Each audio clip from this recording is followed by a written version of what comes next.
ہم بات کرتے ہیں انشاءاللہ کہ گناہوں کے جو ہے وہ اثرات کیا ہیں انسان کی زندگی میں، اور کیوں انہیں چھوڑنا چاہیے اور کیوں ہمیں موٹیویٹڈ رہنا چاہیے انشاءاللہ کہ گناہوں سے بندہ دور رہے۔ سب سے پہلی بات تو یہ سمجھ لیں، دیکھیں کہ گناہ کی نیچر ہی ایسی ہے کہ وہ آپ کو نقصان دے گا۔ یہ اس لیے نہیں ہے کہ اللہ آپ کو پنش کر رہا، اللہ تو انسان کو پنش کرنا چاہتا ہی نہیں۔ قرآن میں ہے، سورہ نساء میں اللہ کہتے ہیں اللہ تمہیں پنش کر کے کیا کرے گا اگر تم اللہ کے ماننے والے اور اللہ سے استغفار کرتے ہو، اللہ کا شکر کرتے ہو۔ اصل میں تو انسان خود پنش کرتا ہے اپنے آپ کو۔ تو جس طرح ایک ریڈیو ایکٹیو مٹیریل نقصان دہ ہے، اس کے قریب آپ جائیں گے آپ کو کینسر ہو جائے گا گاما ریز کی وجہ سے، اسی طرح گناہ ہے، آپ اس کے قریب جائیں گے ہو ہی نہیں سکتا آپ کو نقصان نہ ہو، نقصان آئے گا ہی آئے گا، تو وہ ہم خود اپنا نقصان کر رہے ہیں، ٹھیک ہے۔ تو اس کے اثرات کیا ہیں؟ سم of the consequences of sun, ابن القیم کی کتاب سے اخذ شدہ ہیں یہ کانسیکوینسز، 9-10 کانسیکوینسز انہوں نے بتائے ہیں۔ یہ اس لیے ہے کیونکہ نفسیاتی طور پہ ہمیں جب ایک چیز کے اثرات پتہ لگ جائیں کانسیکوینسز، تو موٹیویشن آ جاتی ہے اس سے بچنے کی، اس لیے بتا رہا ہوں، ٹھیک ہے۔ پہلی چیز ہے جی کہ نالج سے ڈپرائیو ہو جانا، جتنا بھی آپ کو علم تھا جو بھی تھا اس سے ڈپرائیو ہو جاتا ہے انسان، کیونکہ نالج لائٹ ہے، نور ہے، گناہ جو ہے وہ نور کو لے لیتا ہے۔ اور یہ اکثر اسلاف جب ان کے پاس کوئی شکایت کرتا تھا آ کے کہ میری میموری ویک ہو گئی ہے، یا مجھے کچھ چیز یاد تھی، قرآن کا کچھ پورشن یاد تھا وہ بھول گیا ہے، تو وہ اکثر انہیں یہی ایڈوائز کرتے تھے کہ آپ استغفار کریں، کیونکہ گناہوں کی وجہ سے چیزیں بھول جاتی ہیں، ٹھیک ہے۔ تو یہ ایک بہت بڑا اثر ہے۔ اللہ معاف کرے کسی نے قرآن حفظ کیا ہوا ہے اور وہ بالکل نکل گیا ہے دل سے، تو یہ ایک فکر کرنے والی بات ہے، اور اس کو کوشش کرنی چاہیے اس کو واپس لائے اور اپنے گناہوں کو بھی ظاہر ہے ان سے توبہ کرے۔ دوسری چیز، رزق کا چھن جانا۔ اللہ کے نبی صلی اللہ علیہ وسلم نے فرمایا، ابن ماجہ کی حدیث ہے، صحیح حدیث ہے، ایک شخص کو رزق ملنا ہوتا ہے حلال سے، لیکن وہ جلد بازی کر کے گناہ کر کے وہی رزق حرام سے لے لیتا ہے، تو پھر اس کو ایکسٹرا کچھ نہیں ملتا، جو اس نے لے لیا وہ مل جاتا ہے، نہ اللہ کی ہیلپ اس کے ساتھ ہوتی ہے۔ اور یہ جو حدیث ہے جو میں ابھی سنانے لگا ہوں، یہ کیا ہے؟ A man is deprived of provision because of the sins that he commits۔ انسان کو رزق سے ڈپرائیو کر دیا جاتا ہے اس کے گناہوں کی وجہ سے۔ اب یہاں پہ ہو سکتا ہے آپ کے ذہن میں سوال ہے کہ نہیں یار فلانا اتنے گناہ کرتا ہے، وہ تو موجیں کر رہا ہے، ٹھیک ہے، اس نے تو پلاٹ بنا لیے، یہ کر لیا وہ کر لیا۔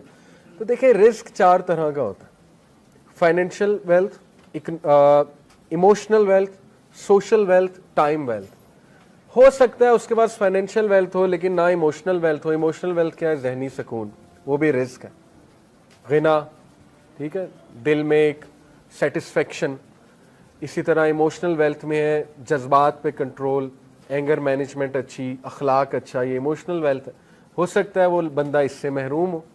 آپ نے کئی لوگ دیکھے ہیں کچھ بھی نہیں کھانے کو لیکن ذہنی سکون ہے اللہ کی طرف سے، اولاد دی اللہ نے، اولاد پل بھی رہی ہے ماشاءاللہ، اور نیک اولاد ہے، ٹھیک ہے، سب کچھ ہے، تو کیا یہ رزق نہیں ہے؟ بالکل ہے۔ سوشل ویلتھ اسی کو کہتے ہیں کہ آپ کی اولاد اچھی ہے، آپ کی بیوی اچھی ہے، آپ کا جو ہے وہ گھر والے اچھے ہیں، آپ کے ساتھ لائل لوگ جمع ہو گئے، تو وہ بھی رزق ہے۔ ٹائم ویلتھ، ٹائم میں برکت، آپ کے کام جلدی ہو جاتے ہیں، ٹھیک ہے، آپ کرتے ہی وہ ہیں جو اللہ سبحانہ و تعالیٰ کو پسند ہے، یہ ٹائم میں برکت ہے۔ تو جب ہم گناہوں میں پڑتے ہیں تو یہ ہمارا رزق ڈپرائیو ہوتا ہے، ٹائم سے برکت اٹھ جاتی ہے، ٹینشنیں بڑھ جاتی ہیں، ٹھیک ہے، ٹائم مینجمنٹ ویک ہو جاتی ہے۔ نمبر 2، آپ دیکھیں نا گناہوں میں وقت کتنا ضائع ہوتا ہے۔ اللہ معاف کرے اگر ایک گناہ عادت بن چکی ہے، 4 گھنٹے 3 گھنٹے لوگ اس میں پڑے رہتے ہیں، ٹھیک ہے، اور وہ ضائع ہو رہا ہے وقت۔ سوچیں کتنا وقت ہم جوانی کا ضائع کر دیتے ہیں، ٹھیک ہے، ان چیزوں میں، اللہ معاف کرے۔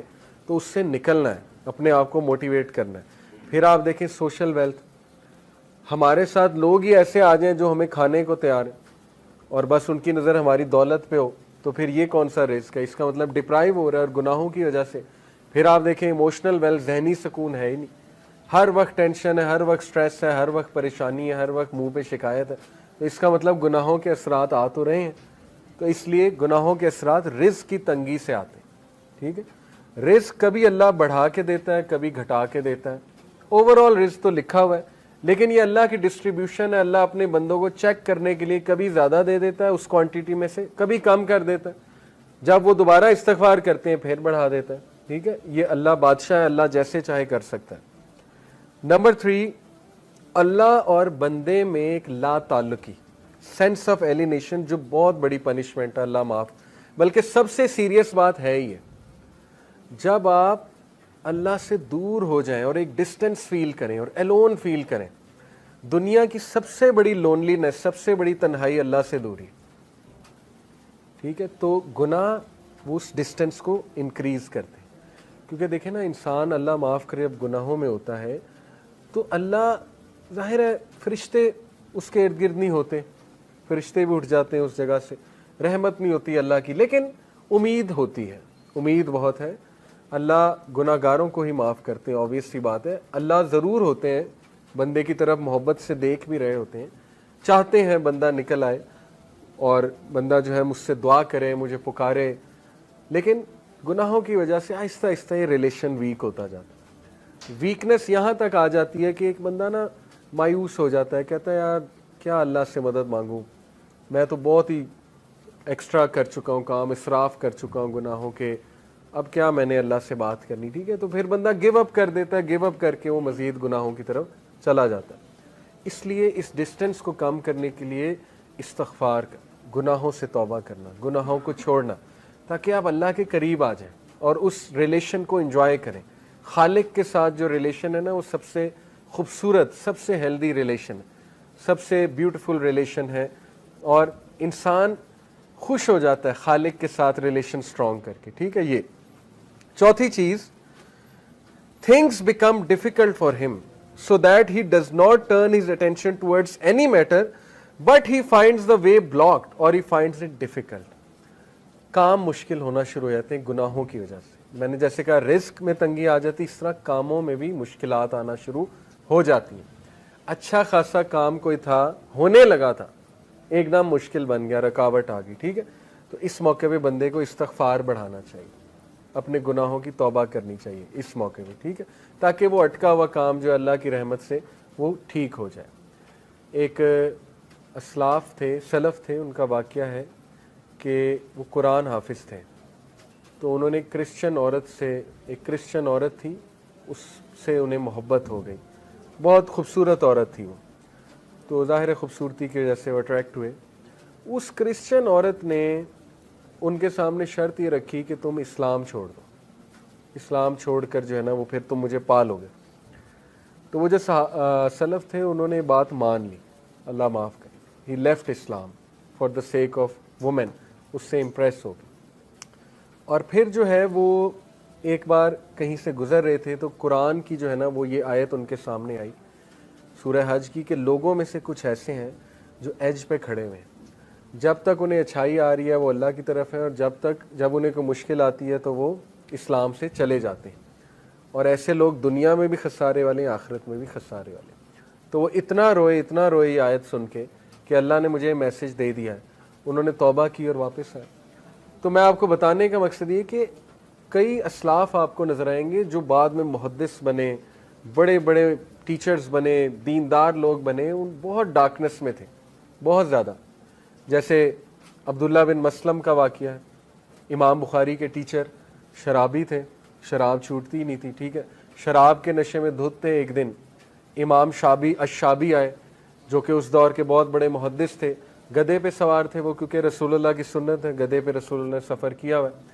انہوں نے بڑا مذاق اڑایا. عبداللہ بن مسلم نے شراب کے نشے میں دھت بے شرمی سے ان کے سامنے گئے، کہتے ہیں بھئی کون ہو تم لوگ، تمہارے ارد گرد جمع ہو رہے ہیں، کدھر سے آئے ہو؟ امام الشابی نے کہا جی میں محدث ہوں. انہوں نے کہا جی محدث کیا ہوتا ہے؟ امام الشابی نے کہا محدث ہوتا ہے جو حدیث سناتا ہے. تو انہوں نے بے شرمی سے کہا اچھا مجھے بھی سنا، دیکھتے ہیں مجھ پہ کتنی اثر کرتی ہے. شراب کے نشے میں دھت تھے تو انہوں نے حدیث سنائی کہ نبی اکرم صلی اللہ علیہ وسلم نے کہا جب تو شرم نہ کر تو جو چاہے کر. آپ دیکھیں کہ کتنے ذہین تھے کہ وہی موقع تھا، وہ بے شرمی سے آیا تھا نا. اللہ کے نبی نے کہا ٹھیک ہے، یہ اس طرح ہے جیسے ایک باپ بیٹے کو نہیں کہتا جا پھر جو کرنا کر. تو دیکھیں وہ حدیث ایسا ان کے اوپر گری پہاڑ بن کے. انہوں نے کہا کہ میں اسی وقت بس توبہ کی، ارادہ کیا کہ اللہ میں اتنا بے شرم ہو گیا ہوں. اور ماشاءاللہ آپ دیکھیں وہ عبداللہ بن مسلم امام بخاری کے استاد، ٹھیک ہے، حدیث کے حوالے